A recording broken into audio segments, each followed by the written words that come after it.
बिस्मिल्लाहिर्रहमानिर्रहीम। अस्सलामु अलैकुम। अहले अक्ल के तमाम सामीन को एक बार फिर बहुत बहुत खुश आमदीद। उम्मीद करता हूं कि आप सब खैर व आफियत से होंगे। पिछले पॉडकास्ट में हमने सूरह यासीन की आयत नंबर 11 से 20 का बातिनी और नफ्सियाती मुतालिया किया था। हमने देखा था कि हमारे अपने ही अंदर एक बस्ती आबाद है। उस बस्ती में ज़मीर के रसूल बार बार उभरते हैं। एक हिस्सी नफ्स उन्हें झटलाता है और फिर आखिर में उसी बस्ती के एक दूर तरीन किनारे से एक खुद मुख्तार अखलाकी शऊर यानी वो रजुल उठकर सामने आता है और खुलकर इन रसूलों का साथ देता है। आज हम बिल्कुल वहीं से आगे बढ़ेंगे। आज हमारे सामने आयत नंबर 21 से 30 हैं। यहाँ वही रजुल, वही बेदार खुदी पहली बार अपनी जबान खोलती है। हम देखेंगे कि वो अपने माइंड सेट से क्या कहती है। उसके अंदर का मोहम्मद यानी बेदार अक्ल सलीम और कॉमन सेंस किसकी बंदगी का ऐलान करता है, वो किन झूठे माबूदों को रद्द करता है, तस्लीम का वो फैसला कुन लम्हा कैसे आता है, बातिनी जन्नत में दाखिल होने का क्या मतलब है, और आखिर में उस माइंड सेट के साथ क्या होता है जो बार बार अपने ही अंदर उठने वाले रसूलों का मजाक उड़ाता रहा। हमेशा की तरह एक मुख्तसर वजाहत ज़रूरी है। अहले अक्ल कुरान को एक बातिनी और बिलगैब जाविये से भी समझने की कोशिश करता है। आज की गुफ्तगू भी इसी बातिनी और नफ्सियाती मुताले का हिस्सा है, ताकि इन आयात को इंसानी नफ्स, शऊर, ज़मीर और रोज़मर्रा ज़िंदगी के अंदर भी देखा और पहचाना जा सके। आगे बढ़ने से पहले पिछले हिस्से का आखिरी मंजर जहन में ताज़ा कर लेते हैं। शहर के सबसे दूर किनारे से वो रजुल दौड़ता हुआ आया था और उसने कहा था, ए मेरी कौम, इन रसूलों की पैरवी करो। अब वही रजुल बोलने वाला है। उसके बोलने से पहले वो किस अंदरूनी कैफियत में खखड़ा है। ये बहुत नाजुक और खूबसूरत लम्हा है। ये वो मकाम है जहां इंसान के अंदर एक नई खुद मुख्तार अखलाकी आवाज़ पहली बार अपने पैरों पर खड़ी होती है और खुलकर बोलने का हौसला करती है। ध्यान रहे, वो हुक्म नहीं दे रही, धमकी नहीं दे रही, बल्कि दावत दे रही है। आने वाली चंद आयात में हम इसी एक आवाज़ के 3 मरहले देखेंगे। पहले वो अपने माइंडसेट के सामने दलील रखती है, फिर वो पूरे एतमाद के साथ अपने अंदरूनी शऊर के आगे सरे तस्लीम खम करती है, और फिर वो एक ऐसी हालत में दाखिल होती है जहां अंदर सुकून, रोशनी और हम आहंगी पैदा होने लगती है। उसके बाद हम देखेंगे कि बाकी मज़ाहिम माइंडसेट के साथ क्या होता है। तो आइए अब इसी आवाज़ को सुनते हैं। आयत नंबर 21। इत्तबिउ मन ला यसअलुकुम अजरन व हुम मुहतदून। अहले अक्ल के बातिनी मुताले के मुताबिक उन बेदार अंदरूनी रसूलों की पैरवी करो जो तुमसे किसी सिले, फ़ायदे या मुआवजे का मुतालबा नहीं करते और जो खुद अपने अंदर राह रास्त पर कायम हैं। रजुल अपनी बात का आगाज़ एक बहुत अजीब निशानी से करता है। वो कहता है, उन रसूलों की पैरवी करो जो तुमसे कोई सिला नहीं मांगते। सिला न मांगना सच्ची अंदरूनी रहनुमाई की पहचान क्यों है?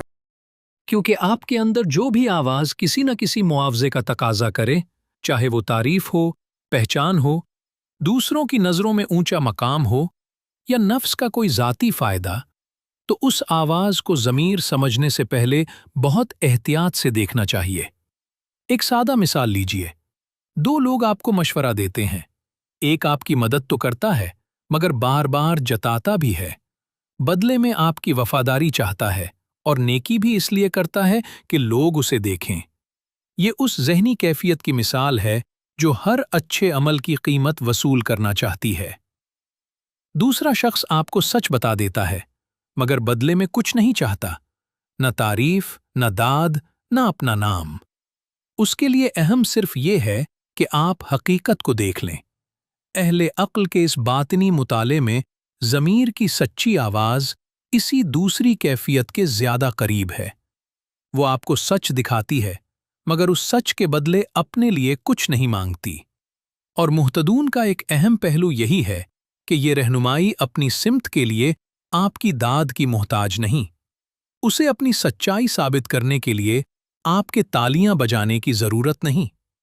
सच्ची अंदरूनी रहनुमाई की एक बड़ी पहचान ये है कि वो आपको आज़ाद करती है, अपने साथ बांधती नहीं। अब आते हैं आयत नंबर 22 की तरफ। वमा लि अल्ला आबुदुल्लज़ी फ़तरनी व इलैहि तुरजाऊन। अहले अक्ल के बातिनी मुताले के मुताबिक और मुझे क्या हो गया है कि मैं उसकी बंदगी न करूं जिसने मुझे फितरी वजूद बख्शा और उसी की तरफ तुम सब मुसलसल लौटते रहते हो। यहाँ पहली बार वो मैं बोलता है। वो कहता है मैं उसकी बंदगी क्यों न करूं जिसने मुझे फितरी वजूद दिया। इस बातिनी मुताले में ये मैं कौन है? यही इस पूरे हिस्से का मरकजी नुक्ता है। इस बातिनी मुताले में ये मैं आपके अंदर का मुहम्मद है, यानी बेदार अक्ल सलीम, वो कॉमन सेंस जो आपके शऊर से गुजरने वाली चीज़ों को देखती है, परखती है, उनकी गवाही देती है और सच और झूठ में फ़र्क करने की सलाहियत रखती है। यही वो रोशन फहम है जिस पर अंदर की वही यानी इल्हाम और आगही जाहिर होती है। ध्यान रहे, आगही गफलत पर नहीं उतरती, वो उस मरकज पर जाहिर होती है जो बेदार हो, देख रहा हो, सुन रहा हो और अपने अंदर होने वाली हरकत को पहचान रहा हो। अब लफ्ज फतरनी को देखिए। इस बातनी जाविये में ये उस सरचश्मे की तरफ इशारा करता है जहां से इंसान का असल बिला मिलावट और कंडीशनिंग से पहले का फितरी वजूद फूटता है, यानी वो कैफियत जो मुआशरे, खौफ, ख्वाहिश, रिवायत और दूसरों की राय के बोझ से पहले मौजूद थी। फिर आयत कहती है व इलैहि तुरजाऊन, यानी उसी की तरफ तुम लौटते रहते हो। इसे सिर्फ मरने के बाद के किसी वाक़े तक महदूद करने के बजाय शऊर के अपने मरकज की तरफ बार बार पलटने के तौर पर भी देखा जा सकता है। एक सादा मिसाल लीजिए। दिन भर आपका ध्यान ख्वाहिशों, परेशानियों, लोगों की बातों और अपनी ही सोचों में भटकता रहता है। फिर अचानक एक लम्हा आता है जब आपको होश आता है। आप रुकते हैं, अपने आप को देखते हैं और अपने मरकज पर वापस आ जाते हैं। हर बार जब इंसान अपनी असल, फितरी और हकीकी हालत की तरफ वापस पलटता है, वो अपने सरचश्मे की तरफ रुजू कर रहा होता है। यानी यहाँ बंदगी सिर्फ किसी ज़ाहिरी रस्म का नाम नहीं, बल्कि ये भी सवाल है कि मेरे अंदर का बेदार शऊर आखिर किसके सामने झुकता है। क्या वो अपनी फितरी असल के साथ खड़ा है या उन चीज़ों के सामने सर झुका रहा है जो बाद में उस पर मुसल्लत हुई? और शायद यही सवाल हमें अगली आयत की तरफ ले जाता है, जहां वो पहली बार उन दूसरे माबूदों का जिक्र करता है जिन्हें इंसान अपनी जिंदगी में हाकिम बना लेता है। अब आते हैं आयत नंबर 23 की तरफ। अअत्तखिदु मिन दूनिही आलिहा इन युरिदनि अर्रहमानु बिदुर्रिन ला तुगनि अन्नी शफाअतुहुम शैआ वला युनकिदून। अहले अक्ल के बातिनी मुताले के मुताबिक क्या मैं उसको छोड़कर ऐसे कमज़ोर माबूद बना लूं, यानी अपनी ख्वाहिशों, लालच और वाबस्तगियों को अपना हाकिम और काबिल ताज़ीम मान लूं? अगर रहमान यानी मेरा अंदरूनी परवरदिगार मुझे किसी अंजाम से दोचार करना चाहे तो उनकी शफाअत मुझे ज़रा भी फ़ायदा न दे सकेगी और न ही वो मुझे बचा सकेंगे। यहाँ आलिहा का लफ्ज़ आता है। आम तौर पर जहन फ़ौरन किसी बाहर के बुत या माबूद की तरफ जाता है, लेकिन इस बातनी मुताले में ये माबूद कौन है? इस बातनी मुताले में आलिहा सिर्फ पत्थर के बुत नहीं, बल्कि वो ख्वाहिशें, लालच, आदतें और वाबस्तगियां भी हो सकती हैं, जिन्हें इंसान अपनी जिंदगी में इतनी ताकत दे देता है कि वो उसके फैसलों पर हुकूमत करने लगती हैं। एक सादा मिसाल लीजिए। किसी शख्स का असल माबूद लोगों की वाह वाह है। उसका हर फैसला एक ही सवाल के सामने झुकता है, लोग क्या कहेंगे। वो वही पहनता है जो लोगों को पसंद आए, वही बोलता है जिससे दाद मिले, वही फैसला करता है जिससे उसकी इमेज महफूज रहे। अब बज़ाहिर वो आज़ाद है, लेकिन हकीकत में उसके फैसलों का हाकिम दूसरों की राय बन चुकी है। किसी दूसरे शख्स पर किसी नशे, किसी ताल्लुक, किसी आदत, किसी तलब या किसी कामयाबी की ऐसी गिरफ्त हो सकती है कि वो जानते हुए भी उसके खिलाफ नहीं जा पाता।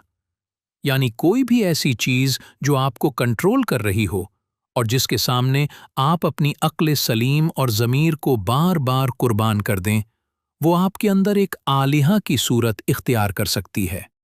फिर आयत कहती है کہ اگر رحمان کی طرف سے کوئی ضرر یا انجام سامنے آئے تو ان معبودوں کی شفاعت کچھ کام نہیں آئے گی۔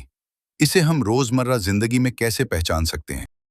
جب حقیقی مشکل سامنے آتی ہے تو انسان کو بہت صاف نظر آ جاتا ہے کہ وہ چیزیں جنہیں اس نے اتنی طاقت دے رکھی تھیں اصل میں کتنی کمزور تھیں۔ اگر آپ کی پوری زندگی لوگوں کی تعریف پر کھڑی تھی تو ایک گہری اندرونی شکست کے وقت وہ تعریف آپ کو نہیں بچا سکتی۔ اگر کوئی عادت آپ کا حاکم بن چکی تھی تو بحران کے لمحے وہی عادت آپ کو مزید توڑ سکتی ہے۔ اگر آپ نے اپنی پوری شناخت کسی تعلق، کسی مقام، کسی دولت یا کسی امیج کے حوالے کر دی تھی تو اس چیز کے ہٹتے ہی آپ کو معلوم ہوتا ہے کہ آپ نے جسے سہارا سمجھا تھا وہ خود سہارا لینے کے قابل نہیں تھا۔ یہی وہ مقام ہے جہاں شفاعت کی کھوکھلاہٹ سامنے آتی ہے۔ وہ چیزیں جنہیں ہم نے حاکم بنایا وہ ہمیں ہمارے اپنے نتائج سے نہیں بچا سکتی۔ اور یہاں آپ کے اندر کے محمد یعنی بیدار عقل سلیم اور کامن سینس کا کردار بہت اہم ہو جاتا ہے۔ جب انسان اپنی خواہشوں اور وابستگیوں کے سامنے مسلسل سر جھکاتا ہے تو یہ بیدار مرکز کمزور پڑنے لگتا ہے۔ وہ موجود تو ہوتا ہے مگر اس کی آواز دبی رہتی ہے کیونکہ حاکم کوئی اور بن چکا ہوتا ہے۔ اس آیت کا باطنی سوال بہت سیدھا ہے۔ آپ کے فیصلوں کا اصل حاکم کون ہے؟ آپ کی فطری عقل سلیم یا وہ خواہش جس کے سامنے آپ بار بار خود کو سرنڈر کر دیتے ہیں؟ یعنی مسئلہ صرف یہ نہیں کہ انسان کس چیز کو معبود کہتا ہے، بلکہ یہ بھی ہے کہ اس کی زندگی میں اصل حکم کس کا چل رہا ہے۔ اور شاید اسی لیے اگلی آیت میں وہ فوراً یہ اعتراف کرتا ہے کہ اگر میں ان جھوٹے حاکموں کے سامنے جھک گیا تو میں کھلی ہوئی گمراہی میں چلا جاؤں گا۔ اب آتے ہیں آیت نمبر 24 کی طرف۔ انی اذن لفی ضلال مبین۔ اہل عقل کے باطنی مطالعے کے مطابق اگر میں ایسا کروں، اگر میں اپنی خواہشوں، وابستگیوں اور جھوٹے اندرونی معبودوں کو اپنا حاکم بنا لوں تو یقیناً میں ایک کھلی ہوئی خود فریبی اور اندرونی گمراہی میں جا پڑوں گا۔ یہاں ضلال مبین کا فقرہ بہت طاقتور ہے۔ ضلال کو ہم عام طور پر گمراہی کہتے ہیں، لیکن اگر اسے انسانی نفسیات میں دیکھیں تو اس کا اصل وزن کیا بنتا ہے؟ اس باطنی مطالعے میں ضلال کا مطلب صرف یہ نہیں کہ انسان نے کوئی غلط راستہ چن لیا۔ اس کا ایک گہرا مطلب یہ بھی ہے کہ انسان اپنی اندرونی سمت کھو بیٹھا، اپنے فطری قطب نما سے بھٹک گیا۔ اور مبین کا مطلب ہے وہ چیز جو واضح ہو، کھلی ہو، جسے آخرکار انسان خود بھی جھٹلا نہ سکے۔ یہاں ایک بہت دلچسپ تضاد ہے۔ انسان کبھی اپنی اندرونی رہنمائی کو رد کر کے سمجھتا ہے کہ اب وہ آزاد ہو گیا ہے۔ وہ کہتا ہے، اب میں اپنی مرضی کروں گا، مجھے کوئی نہیں بتائے گا کہ کیا درست ہے اور کیا غلط۔ مگر کچھ عرصے بعد وہی شخص اپنی ہر خواہش، ہر امپلس، ہر خوف اور ہر اٹیچمنٹ کا غلام بن جاتا ہے۔ بظاہر آزادی تھی مگر اندر سے سمت ختم ہو گئی۔ یہی ضلال مبین ہے۔ انسان چل تو رہا ہے مگر اس کے پاس کوئی اندرونی معیار نہیں رہا کہ وہ کس طرف جا رہا ہے۔ اور آپ کے اصل مطالعے میں یہاں رحمان کا تصور بھی بہت اہم ہے۔ اگر انسان اپنے آپ کو اس سرچشمے سے کاٹ لے تو یہ ضلال کیوں بن جاتا ہے؟ کیونکہ اس باطنی زاویے میں رحمان اس پرورش کرنے والی، سنبھالنے والی اور بے شرط شفقت رکھنے والی شعوری قوت کی طرف اشارہ کرتا ہے جو انسان کو اس کی فطری حالت کی طرف واپس لاتی ہے۔ اسے ماں کے پیٹ کی مثال سے سمجھ سکتے ہیں جہاں زندگی کو مسلسل حفاظت، پرورش اور جگہ ملتی ہے۔ اسی طرح رحمان کو یہاں ایک ایسی اندرونی پرورش کے طور پر دیکھا جا رہا ہے جو انسان کو ٹوٹنے کے بجائے سنبھالتی ہے، اندھیرے میں چھوڑنے کے بجائے روشنی کی طرف لے جاتی ہے۔ جب انسان اپنے آپ کو اسی سرچشمے سے کاٹ دیتا ہے تو اس کے پاس فیصلہ کرنے کے لیے صرف خواہشیں، خوف، عادتیں اور بیرونی اثرات رہ جاتے ہیں۔ پھر وہ بظاہر بہت کچھ جانتا ہے مگر اپنے ہی اندر کی سمت کھو دیتا ہے۔ ایک سادہ مثال لیجئے، कोई शख्स मुसलसल अपनी ख्वाहिश के पीछे जाता है। हर बार अंदर से एक आवाज उसे रोकने की कोशिश करती है, मगर वो कहता है, मुझे बस यही चाहिए। कुछ अरसे बाद वो देखता है कि जिस चीज को आजादी समझ रहा था, वही चीज उसकी मजबूरी बन चुकी है। इसीलिए ये आयत सिर्फ डराने वाली बात नहीं, बल्कि एक एतराफ भी है। अगर मैं उस अंदरूनी रहनुमाई को छोड़ दूं, अगर मैं अपने फितरी मरकज से कट जाऊं, तो मैं खुद अपने आप को गुम कर बैठूंगा। असल गुमराही शायद यही है कि इंसान दुनिया में रास्ते पहचानता रहे, मगर अपने ही अंदर का रास्ता खो दे।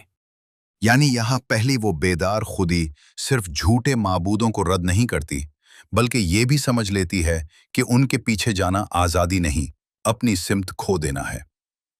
और शायद अब इसी पहचान के बाद अगली आयत में एक फैसला कुन ऐलान आने वाला है। अब सिर्फ सोच नहीं, सिर्फ दलील नहीं, बल्कि एतमाद और तस्लीम का मरहला शुरू होता है। अब आते हैं आयत नंबर 25 की तरफ। इन्नी आमनतु बिरब्बिकुम फस्माऊन। अहले अक्ल के बातिनी मुताले के मुताबिक बेशक मैं तुम्हारे रब यानी उस शऊर पर जो तुम सब की परवरिश और रहनुमाई करता है, पुख्ता एतमाद ले आया हूं। पस तुम मेरे माइंडसेट मुझे गौर से सुनो और समझो। यहां ऐसा लगता है जैसे पूरा अंदरूनी सफर एक फैसला कुन मकाम पर पहुंच गया हो। पहले दलील थी, फिर झूठे माबूदों का रद्द था, फिर जलाल की पहचान। अब वो कहता है, इन्नी आमनतु बिरब्बिकुम। इस बातिनी मुताले में आमनतु को आप कैसे देखते हैं? यहां आमनतु को सिर्फ किसी अंधे अकीदे के तौर पर नहीं देखा जा रहा, बल्कि एक अंदरूनी कशमकश से गुजरकर पुख्ता एतमाद तक पहुंचने के तौर पर समझा जा रहा है। इंसान ने पहले अपनी ख्वाहिशों को देखा, अपनी वाबस्तगियों को देखा, अपने अंदर के झूठे हाकिमों को पहचाना और फिर ये भी समझ लिया कि अगर वो उनके पीछे चलता रहा तो अपनी ही समत खो देगा। अब वो सिर्फ ये नहीं कह रहा कि मुझे एक बात अच्छी लगी है। वो कह रहा है, मैंने परख लिया, मैंने देखा और अब मैं इस पर भरोसा करता हूं। यही वो मकाम है जहां इल्म सिर्फ ज़हनी मालूमात नहीं रहता, बल्कि अंदरूनी कमिटमेंट बन जाता है। और यहाँ एक बहुत बारीक बात है, वो रब्बी नहीं कहता, रब्बिकुम कहता है, यानी मेरा रब नहीं, तुम्हारा रब। ये फर्क इतना अहम क्यों है? यही इस आयत की बहुत खूबसूरत बारीकी है। रब्बिकुम का मतलब ये बनता है कि जिस शऊर पर मैंने एतमाद किया, वो सिर्फ मेरा ज़ाती सरचश्मा नहीं, वो पहले से तुम सब के अंदर भी मौजूद है। यानी वो रजुल अपने माइंडसेट से ये नहीं कह रहा कि मेरे पास एक अलग हकीकत आ गई है और अब तुम मेरी पैरवी करो। वो इसके बरक्स कहता है, जिस चीज़ ने मुझे बदला वो तुम्हारे अंदर भी पहले से मौजूद है। फर्क सिर्फ ये है कि मैंने उस पर भरोसा कर लिया। यही चीज़ इस ऐलान को ज़ाती तजुर्बे से उठाकर एक आफाकी दावत बना देती है। यानी वो अपने आप को मरकज नहीं बना रहा, बल्कि उस सरचश्मे की तरफ इशारा कर रहा है जो सबके अंदर मौजूद है। और फिर आता है फस्माऊन, यानी मुझे सुनो। क्या यहाँ सिर्फ आवाज सुनने की बात है? नहीं, इस बातिनी मुताले में फस्माऊन सिर्फ कान से आवाज सुन लेने का नाम नहीं, इसमें कबूल करना, समझना और उस बात को अपने अंदर जगह देना भी शामिल है। एक सादा मिसाल लीजिए, कोई शख्स वाकई अंदर से बदल चुका हो तो वो हमेशा लंबा आवाज नहीं देता। वो कभी सिर्फ इतना कहता है, देखो, जिस चीज ने मुझे जगाया वो तुम्हारे अंदर भी मौजूद है, मैंने बस आखिरकार उस पर एतबार कर लिया। ये दावत बहुत मुख्तलिफ है। यहाँ कोई शख्स अपने आप को रहनुमा बनाकर खड़ा नहीं होता, बल्कि उस अंदरूनी रहनुमा की तरफ तवज्जो दिलाता है जो पहले से हर इंसान के अंदर मौजूद है। और शायद यही इस आयत का सबसे ताकतवर बातिनी पैगाम है। सबसे बड़ी दावत ये नहीं कि मेरी पैरवी करो, बल्कि ये कि अपने अंदर उस सरचश्मे को सुनो जो तुम्हें पहले से परवरिश दे रहा है। सच्ची बेदारी इंसान को किसी दूसरे इंसान का गुलाम नहीं बनाती, बल्कि उसे अपने अंदर मौजूद सच के सामने ईमानदार बनाती है। यानी यहाँ बात सिर्फ ईमान के ऐलान तक महदूद नहीं रहती। ये उस लम्हे की बात है जब इंसान अपने अंदर फैसला कर लेता है कि अब उसकी वफादारी ख्वाहिश, खौफ या बैरूनी अप्रूवल के साथ नहीं, बल्कि उस अंदरूनी सरचश्मे के साथ होगी जिसे वो सच जान चुका है। और शायद इसी मुकम्मल तस्लीम के बाद अगली आयत में पहली बार जन्नत का दरवाजा खुलता है। अब आते हैं आयत नंबर 26 और 27 की तरफ। कील उदखुलिल जन्नह काल या लैत कौमी यालमून बिमा गफर अली रब्बी वजालनी मिनल मुकरमीन। अहले अक्ल के बातिनी मुताले के मुताबिक उससे कहा गया, उस छुपी हुई रोशन ज़मीरी की जन्नत में दाखिल हो जा, यानी उस अंदरूनी सुकून, रोशनी और हम आहंगी की हालत में।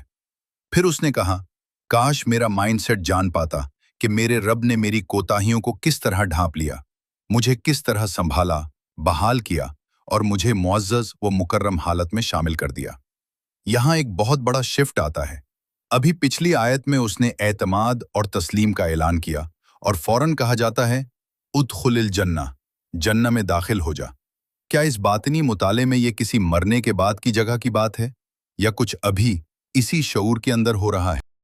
इस बातनी मुताले में जन्नत को सिर्फ किसी आने वाली जगह के तौर पर नहीं देखा जा रहा, बल्कि एक मौजूदा अंदरूनी हालत के तौर पर भी समझा जा रहा है, यानी रोशनी, हमाहंगी, सुकून और शऊर की वुसअत।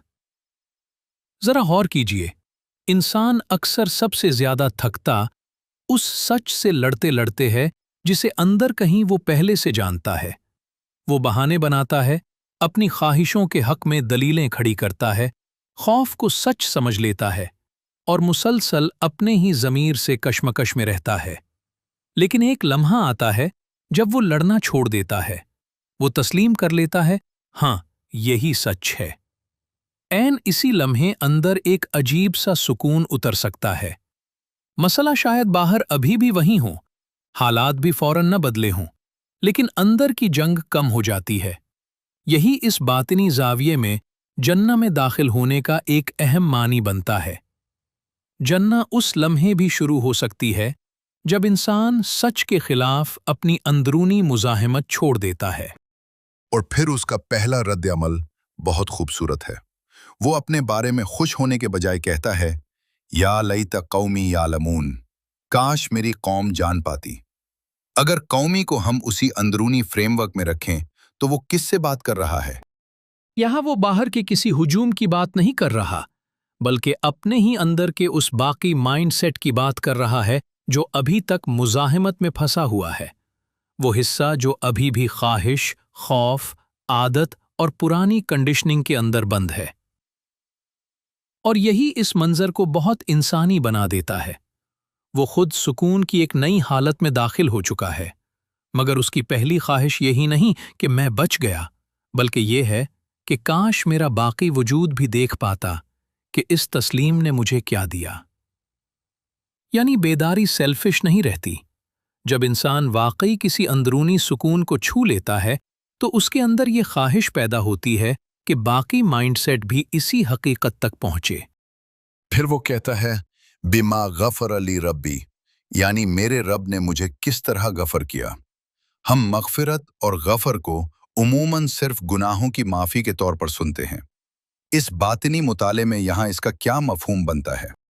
यहाँ गफर को सिर्फ एक कानूनी मुआफ़ी के तौर पर नहीं, बल्कि ढांपने, महफूज करने, संभालने और अंदरूनी जख्म को मुंदमिल करने के मफहूम में भी देखा जा रहा है। इंसान जब अपने सच के साथ खड़ा होना शुरू करता है तो उसकी पुरानी गलतियां लाजमन शोर मचाकर गायब नहीं होती। वो यादें मौजूद रह सकती हैं, लेकिन उनकी गिरफ्त बदलने लगती है। एक शख्स माजी में बहुत गलत फैसले कर चुका हो, मगर जब वो पहली बार अपने ज़मीर के साथ ईमानदार होकर खड़ा होता है तो वो अपने आप को सिर्फ अपनी गलतियों के जरिए डिफाइन करना छोड़ देता है। उसके अंदर रिपेयर का अमल शुरू होता है। वो खुद को दोबारा संभालता है, अपनी सिमत दुरुस्त करता है और माजी का बोझ आहिस्ता आहिस्ता अपनी पुरानी ताकत खोने लगता है। यही गफर के अंदरूनी पहलू को समझने का एक रास्ता है। और फिर आता है, वजालनी मिनल मुकरमीन, मुझे मुकर्रम लोगों में शामिल कर दिया। यहाँ मुकरमीन का क्या वजन है? अल-मुकरमीन यहाँ एक मुअज़्ज़ज़, बावकार और अंदर से बहाल शुदा हालत की तरफ इशारा करता है। इंसान जब अपनी ख्वाहिशों और खौफ के सामने गुलामी कम करता है और अपने ज़मीर के साथ हम आहंग होना शुरू करता है, तो उसके अंदर एक नई डिग्निटी पैदा होती है। ये वो वक़ार नहीं जो दूसरों की तारीफ से मिलता है। ये वो वक़ार है जो उस वक्त पैदा होता है जब इंसान अपने आप से छुपना छोड़ देता है, जब उसकी अंदरूनी और बैरूनी जिंदगी के दरमियान फासले कम होने लगते हैं। शायद यही बातिनी तकरीम है, इंसान के अंदर वो हालत जहां उसे पहली बार महसूस होता है कि अब मैं अपनी ही नज़र में बिखरा हुआ नहीं रहा। यानी यहाँ जन्नत सिर्फ खुशी नहीं, बल्कि अंदर की जंग के खत्म होने, माजी के बोझ के ढकने और एक नई इनर डिग्निटी के पैदा होने का नाम बन जाती है। और अब अगली आयत एक और बहुत अहम उसूल सामने लाने वाली है। बेदारी अगर इतनी कीमती है, तो क्या उसे किसी माइंडसेट पर जबरदस्ती उतारा जा सकता है? अब आते हैं आयत नंबर 28 की तरफ। वमा अंजलना अला कौमिही मिन बादिही मिन जुंदिन मिनस समा वमा कुन्ना मुंजिलीन। अहले अक्ल के बातिनी मुताले के मुताबिक उस अंदरूनी गवाह की बेदारी के बाद हमने उसके माइंडसेट पर बुलंदतर शऊर की तरफ से कोई इजाफी लश्कर या कव्वत नहीं उतारी, और ना ही ये हमारा तरीका रहा है। यहाँ एक बहुत अजीब बात सामने आती है। इतना बड़ा अंदरूनी टर्निंग पॉइंट आ चुका है, मगर फिर भी कहा जाता है कि हमने आसमान से कोई लश्कर नहीं उतारा, कोई जबरदस्त ताकत नहीं, कोई जबरी इंटरवेंशन नहीं। ऐसा क्यों? क्योंकि इस बातनी मुताले में बेदारी को ऐसी चीज नहीं समझा जा रहा जो इंसान पर जबरदस्ती मुसल्लत कर दी जाए। जुंद को यहाँ उन मददगार कुव्वतों के तौर पर देखा जा सकता है जो बसीरत, वजाहत, अखलाकी ताकत या अंदरूनी इस्तिकामत फराहम करती हैं, जबकि अस्समा को शऊर के एक बुलंद तर तबके के तौर पर समझा जा रहा है। लेकिन अगर कोई माइंडसेट शऊरी तौर पर मुज़ाहमत का इंतखाब कर चुका हो, तो उसे ज़बरदस्ती बेदार करना इस प्रोसेस का हिस्सा नहीं। सच सामने आ सकता है, निशानियां मिल सकती हैं, अंदर से आवाज़ उठ सकती है, मगर आखिरी एक्सेप्टेंस फिर भी इंसान के अपने अंदर से आनी होती है। यानी कोई बैरूनी ताकत इंसान को मजबूर करके शऊर नहीं दे सकती? बिल्कुल, आप किसी शख्स को इन्फॉर्मेशन दे सकते हैं, मिसाल दे सकते हैं, आईना दिखा सकते हैं, लेकिन उसके अंदर एक्सेप्टेंस ज़बरदस्ती पैदा नहीं कर सकते। और यही बात अपने ही अंदर भी लागू होती है। हमारे अंदर कुछ हिस्से ऐसे होते हैं जो हकीकत जानते हुए भी उसके खिलाफ जमे रहते हैं। यहाँ कौम के माद्दे का क़याम से ताल्लुक भी एक खूबसूरत इशारा बन जाता है, यानी जमकर, अड़कर अपनी जगह पर कायम रहना। इस बातिनी मुताले में ये उस सख्त माइंड सेट की कैफियत को जाहिर कर सकता है जो अपनी पुरानी कंडीशनिंग के साथ इस कदर खड़ा हो जाता है कि नई रोशनी के लिए जगह ही नहीं छोड़ता। एक सादा मिसाल लीजिए, आप किसी ऐसे शख्स को देखते हैं जो बार बार एक ही डिस्ट्रक्टिव पैटर्न दोहरा रहा है। सब उससे बात कर चुके हैं, तजुर्बा भी उसे सबक दे चुका है, नताइज भी सामने आ चुके हैं, मगर वो फिर भी कहता है मुझे कोई मसला नहीं। आप उसे जबरदस्ती उसकी हकीकत नहीं दिखा सकते। इसी तरह अपने अंदर भी कोई आसमानी लश्कर नहीं आता जो हमारे मज़ाहिम हिस्सों को शिकस्त दे दे। तब्दीली उस वक्त शुरू होती है जब अंदर का कोई हिस्सा खुद कबूल करने के लिए तैयार हो। बेदारी फतह नहीं की जाती, बेदारी कबूल की जाती है। यानी यहाँ एक बहुत अहम उसूल सामने आता है। सच रहनुमाई कर सकता है, मगर जबर नहीं करता। वो दरवाज़ा दिखा सकता है, मगर अंदर कदम इंसान को खुद रखना होता है। और अब अगली आयत में अजीब बात यह है कि किसी लश्कर की ज़रूरत ही नहीं पड़ती, सिर्फ एक पुकार आती है और पूरा माइंडसेट खामोश हो जाता है। अब आते हैं आयत नंबर 29 की तरफ। इन कानत इल्ला सयहतन वाहिदा फ़इदा हुम खामिदून। अहले अक्ल के बातिनी मुताले के मुताबिक वो तो बस एक ही बेदारी की पुकार थी, और फिर यकायक वो पूरा माइंडसेट खामोश और बुझा हुआ रह गया। यहाँ सयहतन वाहिदन का फिक्रा आता है। आमतौर पर जहन में एक जोरदार चीख का तस्वुर आता है, लेकिन इस बातनी मुताले में ये एक पुकार क्या है? यहाँ सयहतन वाहिदतन को किसी जिस्मानी चीख के तौर पर नहीं, बल्कि ज़मीर की एक ऐसी गहरी और फैसलाकुन बेदारी के तौर पर देखा जा रहा है जो इंसान के अंदर मौजूद फरेब के बहुत से पर्दे एक ही लम्हे में चीर देती है।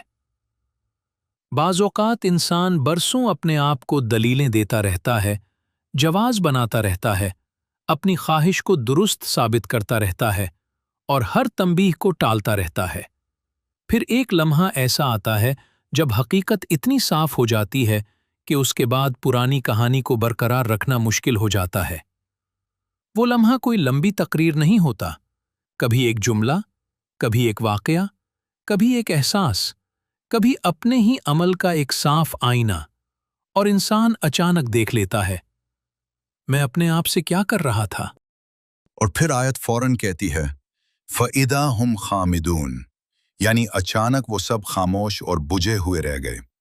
खामिदून का नफ्सियाती वजन क्या है? खामिदून का ताल्लुक खमद से है, यानी आग का धीरे धीरे बुझ जाना, उसका शोला ठंडा पड़ जाना। इस बातनी मुताले में ये उस पूरे अंदरूनी शोर की तरफ इशारा करता है जो नफ्स अपने दिफा में पैदा करता है। वो सारी दलीलें, वो सारे इनकार, वो सारे बहाने, वो सारी खुद फरेबियां जो इंसान ने अपने आप को बचाने के लिए खड़ी की थीं।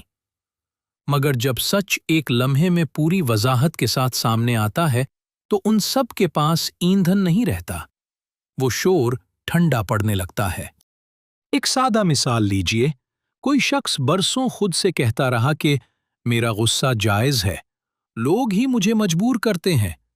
हर वाक़े के बाद वो किसी न किसी को कसूरवार ठहराता रहा। फिर एक दिन वो अपने किसी बहुत करीबी शख्स के चेहरे पर अपने गुस्से का असर देखता है और पहली बार पूरी वजाहत के साथ समझ लेता है कि मसला सिर्फ बाहर नहीं था। उस एक लम्हे के बाद उसके पुराने बहाने अपनी ताकत खोने लगते हैं। वही जुमले जो कल तक बहुत मजबूत दलील लगते थे, आज खोखले महसूस होने लगते हैं। यही खामिदून का बातनी मंजर है। सच नफ्स को किसी फौज से शिकस्त नहीं देता, बल्कि उसके शोर से ईंधन छीन लेता है। यानी पहले आयत ने कहा कि कोई लश्कर नहीं उतरता, और अब मालूम होता है कि लश्कर की जरूरत भी नहीं थी। कभी एक सच्ची, नाकाबिले इनकार अंदरूनी पुकार ही काफी होती है कि पूरा दिफाई निजाम खामोश पड़ जाए। लेकिन अगली आयत एक बहुत दर्दनाक सवाल छोड़ती है। अगर ये सच इंसान के अंदर बार बार आता है, तो फिर हम उसका इस्तकबाल क्यों नहीं करते? हम अक्सर उसका मजाक क्यों उड़ाते हैं? अब आते हैं आयत नंबर 30 की तरफ। या हसरतन अलल इबाद मा यअतीहिम मिर रसूलिन इल्ला कानू बिही यस्तहज़िऊन। अहले अक्ल के बातनी मुताले के मुताबिक हाय अफसोस उन बंदों पर, यानी उन अंदरूनी कुव्वतों पर जो अपनी पस्त ख्वाहिशों, आदतों और कंडीशनिंग की गुलाम बन चुकी हैं। जब भी उनके अंदर गहरी समझ का कोई रसूल उभरा, उन्होंने उसके साथ तमस्खुर और मजाक के सिवा कुछ न किया। यहाँ या हसरतन के अल्फाज बहुत दर्दनाक हैं। ये सिर्फ गम है या उसमें किसी ज़ाय हो जाने वाली चीज़ का भी एहसास मौजूद है? यहाँ या हसरतन को सिर्फ आम गम के तौर पर नहीं, बल्कि उस अंदरूनी सलाहियत के ज़ाया हो जाने पर एक गहरे अफसोस के तौर पर देखा जा सकता है जो इंसान को बदल सकती थी। देखिए, अगर रहनुमाई कभी आई ही ना होती तो शायद अफसोस की नौइयत मुख्तलिफ होती। लेकिन यहाँ उलमिया ये है कि रहनुमाई आई, बार बार आई, मुख्तलिफ शक्लों में आई, और हर मर्तबा उसे हंसी, तंज या बेएतनाई के साथ टाल दिया गया। यानी मसला रोशनी की अदम मौजूदगी नहीं, मसला रोशनी के सामने आंख बंद कर लेना है। और फिर आयत अल इबाद कहती है। आमतौर पर हम इबाद को बंदों के मानी में लेते हैं। इस बातनी मुताले में आप उसे किस तरह देखते हैं? इस बातनी ज़ाविये में अल इबाद को इंसान के अंदर मौजूद उन कुव्वतों के तौर पर भी देखा जा सकता है जो आज़ाद रहने के बजाय किसी न किसी ख्वाहिश, खौफ, आदत या मौरूसी कंडीशनिंग की बंदगी में चली गई हों। एक शख्स समझता है कि वो आज़ाद है, मगर उसका गुस्सा उसे चला रहा है। कोई अपनी इमेज का गुलाम है, कोई अप्रूवल का, कोई किसी ताल्लुक का, कोई किसी नशे, किसी क्रेविंग या किसी खौफ का। यानी ज़बान से वो किसी को माबूद न कहे, मगर उसकी जिंदगी का डायरेक्शन कोई और कुव्वत तय कर रही हो। यही अंदरूनी गुलामी है। और फिर कहा जाता है, मा यअतीहिम मिन रसूलिन इल्ला कानू बिही यस्तहज़िऊन। जब भी कोई रसूल आया, उन्होंने उसका मजाक उड़ाया। ये रोजमर्रा जिंदगी में कैसे होता है? ये शायद हमारी जिंदगी का सबसे पहचाना हुआ मंजर है। कितनी बार अंदर से एक बहुत धीमी आवाज आई, ये मत करो, और हमने कहा, अरे कुछ नहीं होता। कभी अंदर से आया, माँ को फोन कर लो, हमने कहा, कल कर लेंगे। कभी आया, ये बात जाने दो, इस गुस्से को मत पकड़ो, हमने हंसकर कहा, इतना भी क्या बड़ा मसला है। यही रोजमर्रा का यस्तहज़िऊन है। जरूरी नहीं कि इंसान खुलकर कहकहा लगाए। कभी तमस्खुर सिर्फ ये होता है कि हम सच्ची याद दहानी को सीरियस लेने से इनकार कर देते हैं, उसे ट्रिवियल बना देते हैं, उस पर तंज कर देते हैं, या उसे अपनी कन्वीनियंस के नीचे दबा देते हैं। और यही इस आयत का सबसे दर्दनाक मकाम है। अस्लो अलमिया ये नहीं कि इंसान के अंदर कभी रसूल आया ही नहीं। अस्लो अलमिया ये है कि वो आया, बार बार आया, विजदान की सूरत में, ज़मीर की आवाज़ की सूरत में, अक्ल की दलील की सूरत में, तजुर्बे की सूरत में, और इंसान ने हर बार उसे हंस कर टाल दिया। या हसरा, इसी ज़ाया हो जाने वाले मौके पर अफसोस है, उस इम्कान पर जो इंसान को बदल सकता था, मगर उसने खुद उसे संजीदा न लिया। यानी आयत हमें एक बहुत खामोश मगर सख्त सवाल के सामने खड़ा कर देती है। हमारे अंदर कितनी बार सच की कोई आवाज़ आई और हमने उसे इसलिए नहीं सुना क्योंकि वो हमारी ख्वाहिश के मुताबिक नहीं थी। शायद सबसे बड़ा नुकसान ये नहीं कि हमें रहनुमाई नहीं मिली, बल्कि ये है कि हमने अपनी ही रहनुमाई को काबिल मजाक समझ लिया। अगर हम सूरह यासीन की आयत नंबर 21 से 30 के उस पूरे बातनी और नफ्सियाती सफ़र को एक साथ देखें, तो हमने आगाज़ कहाँ से किया था और अब हम कहाँ पहुँचे हैं। ये सफ़र उस रजुल के पहली बार खुलकर बोलने से शुरू होता है, यानी उस खुद मुख्तार अखलाकी शऊर से जो अपने ही माइंडसेट को दावत देता है कि उन रसूलों की पैरवी करो जो तुमसे किसी सिले, तारीफ या फ़ायदे का मुतालबा नहीं करते, क्योंकि सच्ची अंदरूनी रहनुमाई आपको अपने साथ बांधने नहीं आती, वो आपको आज़ाद करने आती है। फिर वही बेदार खुदी अपने अंदर के मुहम्मद यानी बेदार अक्ल सलीम और कॉमन सेंस के जरिए पहचानती है कि उसका असल रुख उस सरचश्मे की तरफ है जिसने उसे फितरी वजूद बख्शा, और व इलैही तुरजाऊन में ये समझ सामने आती है कि शऊर बार बार अपनी असल, अपनी फितरत और अपने मरकज़ की तरफ वापस पलट सकता है। फिर आयत झूठे माबूदों को सामने लाती है। आलिहा सिर्फ बाहर के बुत नहीं रहते, बल्कि वो ख्वाहिशें, वाबस्तगियाँ, आदतें, क्रेविंग, अप्रूवल, इमेज और खौफ भी बन सकते हैं, जिन्हें हम अपनी ज़िंदगी में इतनी ताकत दे देते हैं कि वो हमारे फैसलों पर हुकूमत करने लगते हैं। और फिर वो बेदार अक्ल सलीम पहचान लेती है कि अगर मैं इनके सामने झुक गया तो ये आज़ादी नहीं होगी, ये ज़लालिन मुबीन यानी अपनी अंदरूनी सिमत का खो जाना होगा। फिर सफ़र एक फैसला कुन मकाम पर पहुंचता है। इन्नी आमनतु बिरब्बिकुम, यानी अब सिर्फ समझ नहीं, सिर्फ दलील नहीं, बल्कि पुख्ता एतमाद और तस्लीम।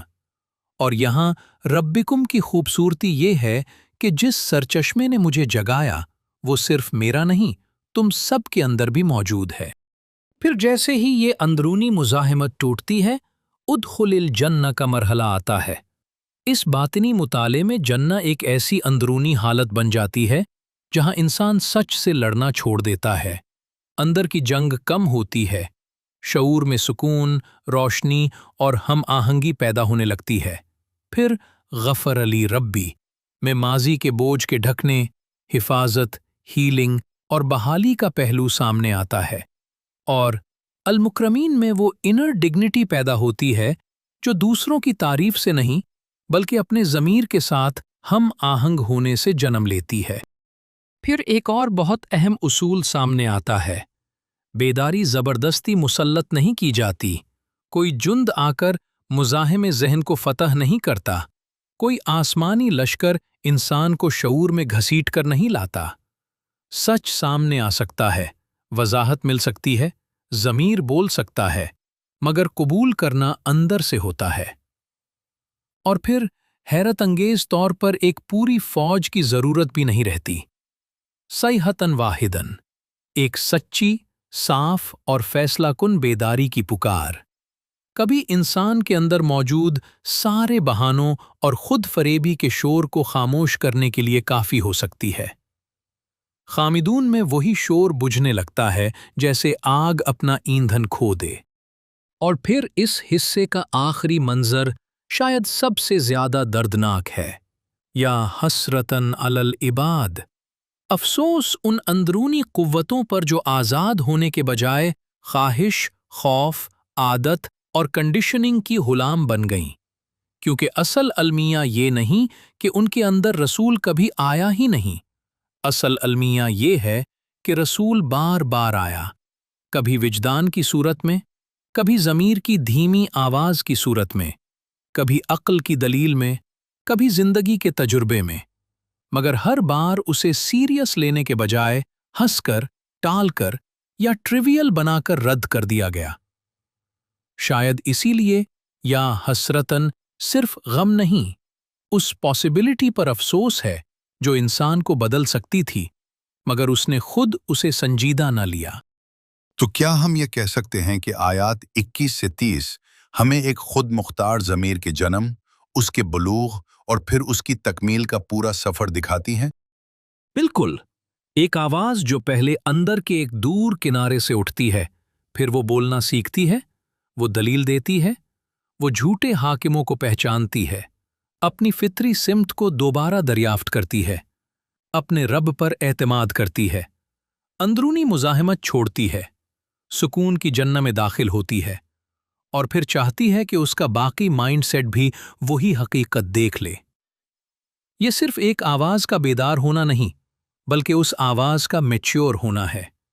इब्तिदा में वो सिर्फ कहती है, रसूलों की पैरवी करो, लेकिन आखिर तक वो खुद एक ऐसी गवाही बन जाती है जो अपने वजूद से साबित करती है कि सच के साथ खड़ा होना इंसान को अंदर से क्या दे सकता है।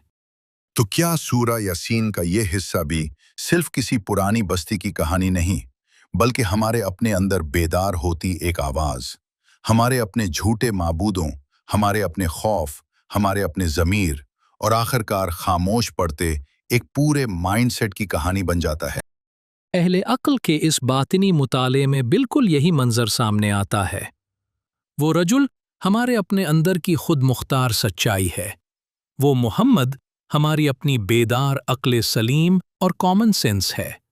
वो आलिहा भी हमारे अंदर बन सकते हैं, वो मुज़ाहिम माइंडसेट भी हमारे ही अंदर मौजूद है, और वो रसूल भी बार बार हमारे ही अंदर उभरते हैं। सबसे बड़ा अलमिया ये नहीं कि निजात की आवाज़ कभी आई नहीं। सबसे बड़ा अलमिया ये है कि हमारा अपना माइंडसेट अपनी ही निजात की आवाज़ का मजाक उड़ाता रहता है। और शायद सबसे बड़ी बेदारी उस दिन शुरू होती है जब हम पहली बार उस आवाज़ को हंसकर टालने के बजाय सुनना शुरू कर देते हैं। शायद आज की पूरी गुफ्तगू को एक ही सवाल में समेटा जा सकता है। आपके अंदर कितनी ऐसी आवाज़ें हैं जिन्हें आप सिर्फ इसलिए सीरियस नहीं लेते क्योंकि वो आपकी ख्वाहिश के मुताबिक नहीं? कितनी बार आपने किसी सच्ची तंबीह को बस एक फीलिंग कहकर छोड़ दिया? कितनी बार किसी क्रेविंग, ताल्लुक, इमेज, अप्रूवल या खौफ ने आपके फैसलों पर ऐसी हुकूमत की कि आपने उसे कभी माबूद तो नहीं कहा, मगर उसके सामने अपने ज़मीर को बार बार झुका दिया? और फिर एक आखिरी सवाल, अगर आज आपके अंदर से कोई साफ आवाज उठे और कहे कि बस अब सच के साथ खड़े हो जाओ, तो क्या आप उसे सुनेंगे? उम्मीद है कि आज का ये पॉडकास्ट आपको पसंद आया होगा और इस गुफ्तगू ने आपको अपने अंदर बेदार होती उस आवाज़ पर और उस माइंडसेट उर्गर करने की दावत दी होगी जो कभी अपनी ही निजात के सामने मुज़ाहमत करता है और कभी उसी निजात की तरफ पहला कदम उठा देता है। सूरत यासीन पर हमारा ये तीसरा हिस्सा हम यहाँ मुकम्मल करते हैं। सूरत यासीन का ये सफ़र अभी जारी है और आने वाले हिस्से में हम इस अंदरूनी सफ़र को मज़ीद आगे ले जाएंगे और देखेंगे कि कुरान इंसानी शऊर के इस नक्शे को आगे किस समत ले जाता है। अगर अभी तक आपने हमारे चैनल को लाइक या सब्सक्राइब नहीं किया तो यूट्यूब और टिकटॉक पर अहले अक्ल के नाम से हमें फॉलो और सब्सक्राइब कीजिए। हमारे व्हाट्सएप चैनल के साथ भी ज़रूर जुड़े रहिए और हमारे इंग्लिश ब्लॉग्स पढ़ने के लिए मुलाहिजा कीजिए www.ahleaql.com। अहले अक्ल के साथ जुड़े रहिए, सोचते रहिए, सवाल करते रहिए और सबसे बढ़कर अपने अंदर उठने वाली उस सच्ची आवाज को हंसकर टालने के बजाय उसे सुनना सीखते रहिए। अपना बहुत ख्याल रखिए। बहुत बहुत शुक्रिया। अल्लाह हाफिज।